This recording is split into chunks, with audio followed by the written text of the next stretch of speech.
An actress meets a prince, marries into royalty, and lives happily ever after. That's the version everyone knows.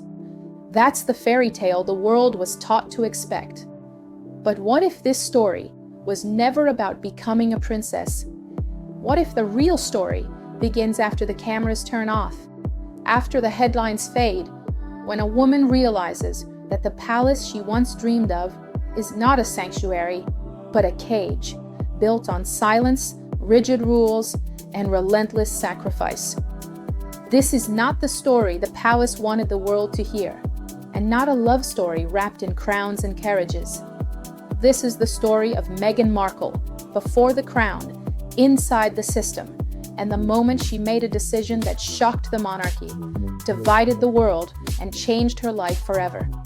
Because to understand why she walked away, we must go back long before the title, long before the wedding, to a life that was never meant to fit inside a royal script. Rachel Meghan Markle was born on August 4th, 1981, in Los Angeles, California. Far from castles, crowns, and royal expectations, she was raised between two very different worlds. Her father worked behind the camera in Hollywood, surrounded by lights, schedules, and discipline. Her mother was a free-spirited social worker and yoga instructor who believed deeply in compassion, self-awareness, and speaking up. From an early age, Meghan learned how to navigate contrasts, race, class, culture, and how to observe people, power, and systems with unusual clarity. She spent many hours on television sets where her father worked, watching stories being created. But even as a child, she was never fooled by the illusion. While others saw glamour, Meghan noticed imbalance, waste, excess, and resources taken for granted. Years later, when she gained authority on her own sets, she ensured leftover food was donated to shelters she supported. For Meghan, generosity was not a gesture, it was a value she was raised with. Even as a child, Meghan questioned authority. When a sexist dish soap commercial aired on television, she didn't laugh it off or ignore it. She wrote letters to the company, to women's rights organizations, even to the First Lady of the United States. The commercial was changed. That moment planted something permanent inside her, the belief that her voice mattered and that systems could be challenged. She attended all-girls Catholic schools where confidence and independence were encouraged. By the age of 13, she was already working, earning minimum wage, balancing school with responsibility. She was not raised to expect rescue or privilege. 1999, Meghan enrolled at Northwestern University in Evanston. At Northwestern University, she chose an unusual double major, theater and international relations. It was a revealing decision. Meghan didn't just want to perform. She wanted to understand how the world worked. Power, communication, influence. During college, she studied abroad in Madrid and interned at the U.S. Embassy in Buenos Aires as a junior press officer. For a time, she seriously considered a future in diplomacy or politics. Acting was not her only path. It was simply one of many. After graduating in 2003, she returned to Los Angeles, and reality arrived quickly.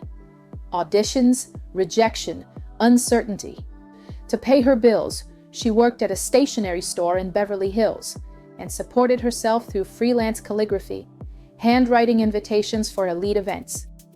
Roles came slowly, small parts, side characters, near misses. A career built without shortcuts, without guarantees.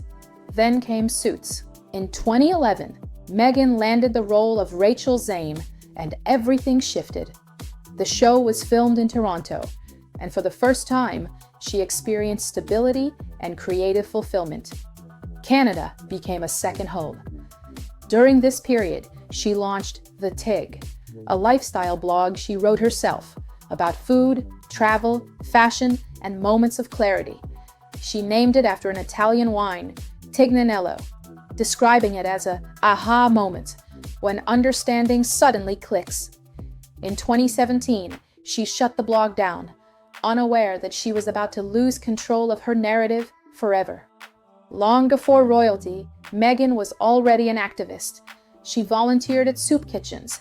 She worked with UN Women and World Vision. Advocacy was never a phase. It was part of her identity. Her personal life, however, was far from a fairy tale. A first marriage ended in divorce. A long-term relationship later came to an end. Meghan married producer Trevor Engelson in 2011. The marriage ended in 2013.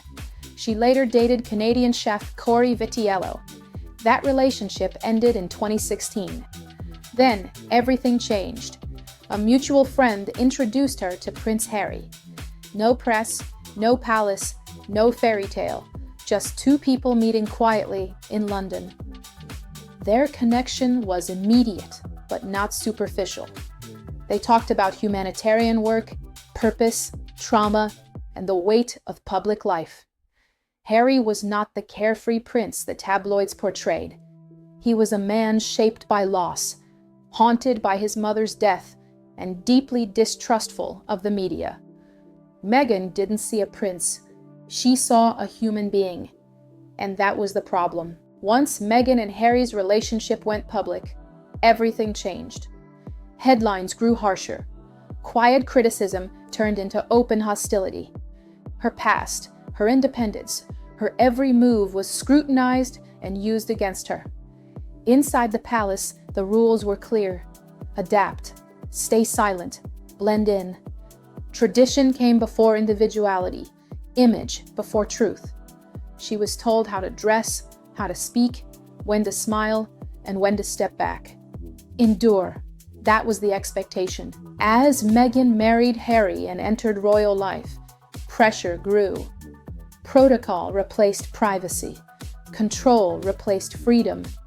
Pregnant and isolated, under constant scrutiny, she struggled quietly, because showing weakness wasn't allowed. Behind palace walls, she realized the system protected itself, not her. And when help was nowhere to be found, she made a choice no one expected. She walked away. In 2020, Meghan and Harry stepped back from royal duties, shocking the monarchy and dividing public opinion. To some, it was betrayal. To others, survival. Backlash came quickly. Accusations, ridicule, disbelief. But for the first time, Meghan spoke in her own voice. Life outside the palace wasn't easier, just freer.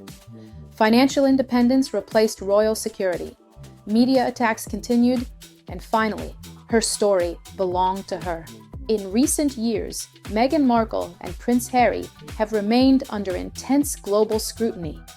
International media and independent observers note that their life after stepping away from royal duties has become a constant subject of analysis, where every public appearance and professional move is closely interpreted.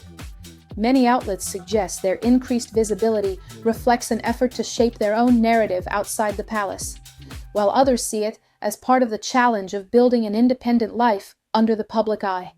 What remains clear is that beyond the monarchy, Meghan and Harry continue to navigate a complex space where privacy, ambition, and public perception are deeply intertwined. I'm Hur, and this was the true story of Meghan Markle, a woman who dared to challenge the system, and love didn't save her. If you enjoyed this video, give it a like, subscribe, and tell me in the comments, what do you think was the key to her strength, and what made her different from everyone else in the palace? I can't wait to read your thoughts.